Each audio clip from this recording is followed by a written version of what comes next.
et pas de pitié pour les gentils. Mortelle Adèle est un personnage de bande dessinée apparu pour la première fois en 2012 dans la série éponyme. Adèle est une petite fille sarcastique, au caractère bien trempé, ayant une répartie à toute épreuve, dont son passe-temps préféré se résume à faire des bêtises avec créativité. Elle a été créée par Antoine Doll, alias Monsieur Tan. C'est un auteur très prolifique à la fois de bande dessinée, de romans et même de mangas, pour enfants et adolescents. Il a créé le personnage de Mortelle Adèle en 1995 alors qu'il était au collège en la dessinant dans ses cahiers. À cette époque, il était victime de harcèlement scolaire et il avait imaginé Adèle à l'opposé de lui, à savoir quelqu'un qui n'a pas peur de s'affirmer, mais aussi qui pourrait le défendre contre les moqueries et même les violences physiques. Effectivement, cette période a été très douloureuse pour l'auteur, dans tous les sens du terme. Les tomes de Mortelle Adèle sont dessinés d'abord par Miss Prickly du tome 1 au tome 7, puis par Diane Lefeyer depuis le tome 8. Miss Prickly est surtout autrice et illustratrice de bandes dessinées et de livres illustrés pour enfants. Elle a aussi créé 4 personnages pour le magazine Chica, un magazine de science et de société destiné aux filles de 7 à 12 ans. Diane Lefeyer est elle aussi illustratrice de livres pour enfants, mais également réalisatrice et animatrice de publicités, de dessins animés et de jeux vidéo. Elle a même été créatrice et animatrice de modèles 3D, notamment animatrice 3D sur Astérix XXL. Et comme il lui reste visiblement du temps libre avec tout ça, elle est également professeure d'illustration et d'infographie à l'école Émile Coll à Lyon.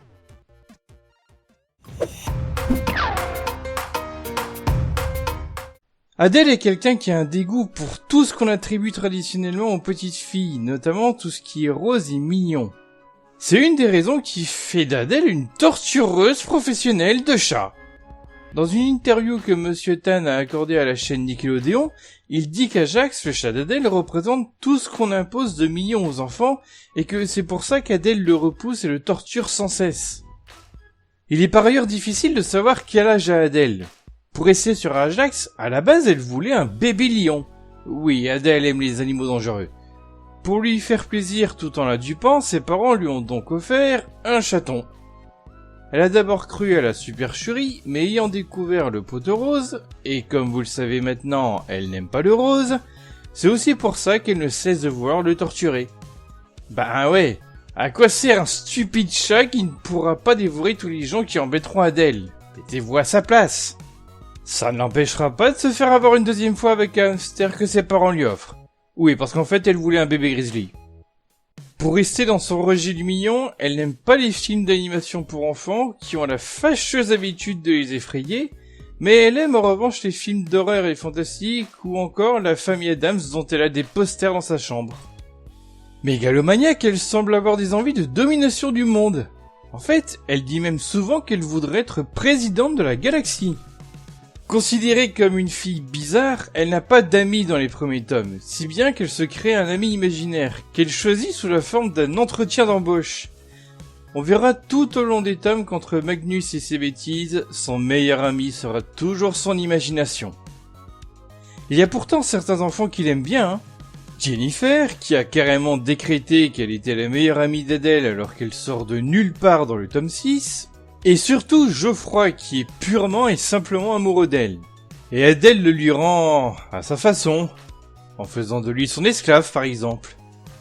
Mais en réalité, Adèle n'aime personne, plus ou moins. Du moins, c'est ce qu'elle veut nous faire croire. Mais quand elle est envoyée de force dans une colonie de vacances, elle se rend compte que son chat Ajax lui manque, au point de faire des sculptures de lui avec tout ce qu'elle trouve dans la forêt. Par contre, des ennemis, elle en a. En fait, elle a surtout Jade et Miranda, qui sont 2 caricatures de filles superficielles passionnées de mode. Elles ont d'ailleurs fondé ce qu'elles appellent le club des Barbie Malibu. Le nom est assez explicite, je pense. Pour se venger d'elle une bonne fois pour toutes, Adèle fonde à son tour le club des bizarres avec 3 autres enfants, eux aussi victimes de moqueries de Jade et Miranda. Si on regarde bien ces enfants, on peut rapidement deviner quels sont les sujets de leurs moqueries. Il y a donc Thomas, soi-disant trop intello, Gontran, soi-disant trop gros, et Mélissa, Bon, par élimination, elle serait trop petite, mais sachant qu'elle semble faire la même taille que Thomas ou à peu près, je me dis que c'est pas la seule raison. Adèle va donc les former à l'art de la vengeance, mais ses 3 nouveaux copains sont juste trop gentils pour pratiquer cela avec professionnalisme. Et trop maladroits aussi. Adèle a donc l'air d'un monstre sans âme, égoïste, prête à tout pour obtenir ce qu'elle veut, même à blesser physiquement comme moralement jusqu'à séquestrer ses camarades de classe, y compris le garçon dont elle est amoureuse pour qu'il vive une histoire d'amour. Ainsi qu'à éliminer ses potentielles concurrentes. Et c'est pas faux dans l'absolu, mais ça ce n'est que la façade d'Adèle. Contrairement à ce qu'on pourrait croire, elle ne pourrait pas se résumer à une fille désobéissante, fan de bêtises et qui serait fondamentalement méchante. C'est un personnage à plusieurs facettes. Dès le premier tome, elle est souvent porteuse de discours progressistes. Parfois, ça a l'air sincère de sa part, mais elle les dit souvent dans son propre intérêt. Elle le dit soit par égoïsme, soit pour embêter ses parents. Est-ce que ce seraient 2 faces opposées et incompatibles entre elles ? Pas forcément. Dans un podcast animé par Adèle elle-même ainsi que par Monsieur Tan et Diane Lefeyer en exclusivité sur l'application Gulli, ils nous disent ceci. Moi, j'ai quand même envie de dire à Chloé que désobéir de temps en temps, ça fait pas de mal. Ouh, ça m'étonne de toi, ça. Mais bon, plus sérieusement, je suis d'accord avec toi. Même dans notre histoire, il y a plein d'exemples où des personnes ont désobéi. Elles trouvaient injustes les règles qu'on leur imposait, et elles avaient raison. Comme Rosa Parks, par exemple, une femme noire qui a décidé de monter dans un bus réservé aux Blancs, alors qu'à l'époque, aux États-Unis, c'était interdit. Carrément, Diane. En désobéissant, Rosa Parks, elle a protesté contre cette loi stupide et elle a permis à plein de personnes dans sa situation de se révolter. C'est ce qui leur a permis de faire valoir leurs droits. Et grâce à elle, c'est toute la société américaine de l'époque qui a été transformée. Waouh, la classe! Elle, je la prends direct dans mon club des bizarres. La première chose, c'est que bien sûr, on a le droit de pas être d'accord avec les adultes et de leur poser des questions sur ce qu'ils nous demandent de faire. Ça nous aide à comprendre et peut-être même à changer d'avis. Ensuite, il y a des règles et j'imagine que c'est normal. Mais certaines peuvent être dépassées ou ne pas nous convenir. Quand ça arrive, il faut en parler à nos parents pour leur expliquer ce qui nous dérange. On a aussi vu que désobéir et prendre ses propres décisions, ça a apporté plein de choses mortelles. Réflexion, analyse de situation, autonomie. Alors bien sûr, pour notre bien, il y a quand même des règles qu'on doit suivre. Et pour celles qui ne nous conviennent vraiment pas, on peut essayer de trouver des compromis. Wow, ça c'est un beau résumé, Adèle. Moi, je trouve que c'est très très clair. Et je pense qu'on a très bien répondu à la question de Chloé. Mortel! Cette désobéissance et cette remise en question de l'ordre établi sont plusieurs fois mis en comparaison avec ce qu'ont pu faire des personnages historiques féminins pour l'avancée de droits fondamentaux voire d'autres causes. Ça va de Olympe de Gouges, qui a écrit des textes pour l'abolition de l'esclavage ou sa déclaration de la femme et de la citoyenne, à Greta Thunberg, la fameuse militante écologiste. Donc si la façade cruelle et a priori immorale de Mortel Adèle, parce que c'est bel et bien une façade, pourrait créer une panique morale, quand on regarde le personnage en profondeur, là aussi en fait.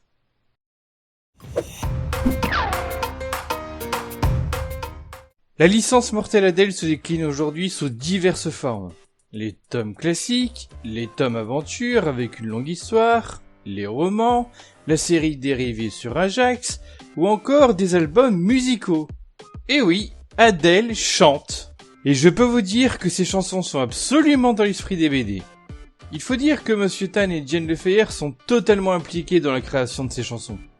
D'ailleurs, le premier album a été composé par Aldebert, qui est entre autres un auteur de chansons pour enfants. Pour anecdote, la chanson Debout les Bizarres est une adaptation d'une chanson qui s'appelle Le Brio de Big Soul. Bien qu'étant un groupe de rock américain, Le Brio est écrite et chantée entièrement en français. Sinon, on peut lire ici et là qu'un dessin animé est en préparation. À l'heure où j'écris ce script, aucune date de sortie n'est encore annoncée. Mais selon la page Allociné de la série, oui par contre elle a déjà sa page Allociné, on serait sur un format d'épisode de 7 minutes. Mais il est probable qu'on soit en fait sur un format de 2 courts épisodes de 7 minutes. Autant vous dire qu'on n'arrêtera pas le tornade rose aussitôt.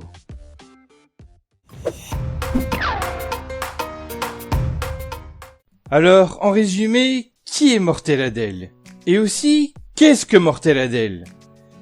Déjà, Mortelle Adèle, elle est un peu comme Sonic dont j'avais fait le portrait finalement. Adèle, c'est un personnage haut en couleur aspirant à la liberté. Derrière ce côté égoïste, désobéissant et psychopathe se cache une fille qui ose dire non à des règles ou des comportements qu'elle juge absurdes et incite les enfants qui lisent ses aventures ou écoutent ses chansons à faire de même. C'est un symbole de lutte contre l'oppression et même contre le harcèlement scolaire. Ce qui est un peu ironique quand on voit certaines scènes, mais il ne faut pas prendre ce genre de gag au premier degré, chose que les jeunes lecteurs et lectrices ont l'air d'avoir bien compris d'ailleurs, mais comme un fantasme que les enfants, voire même les adultes, peuvent avoir contre celles et ceux qui nous cassent les pieds. N'est-ce pas, Jade et Miranda ?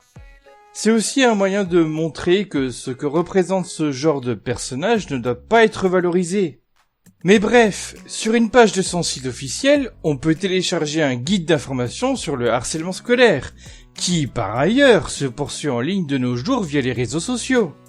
Cette page contient aussi un lien vers 4 nouvelles chansons également sur ce sujet-là et sur l'affirmation de soi.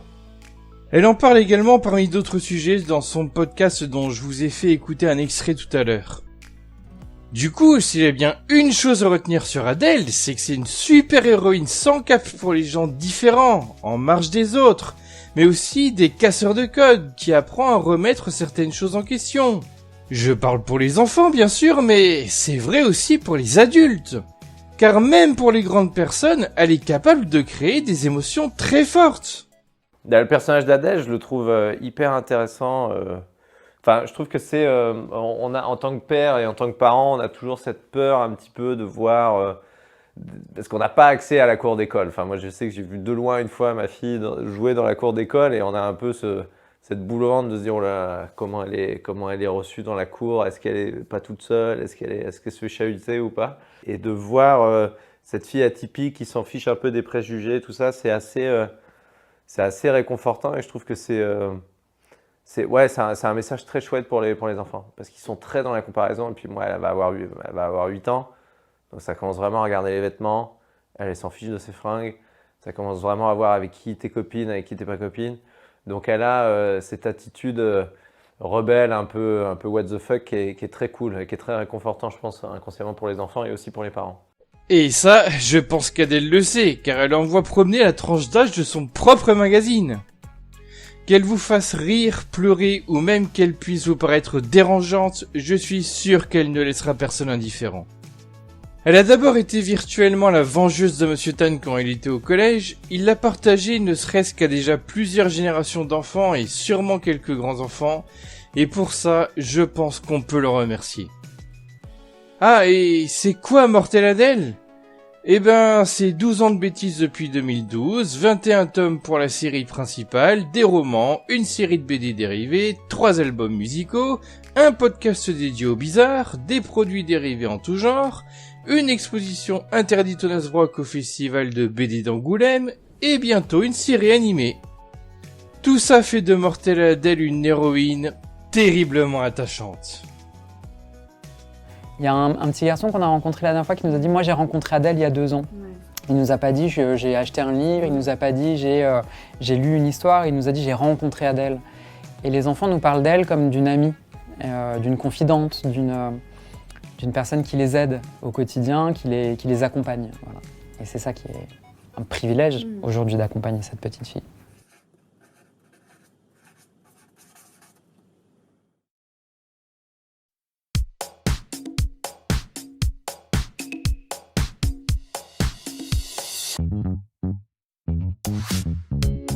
Il y a des jours mortels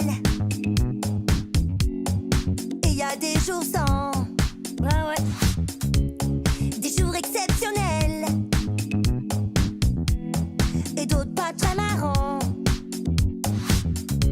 Il y a des jours qui dansent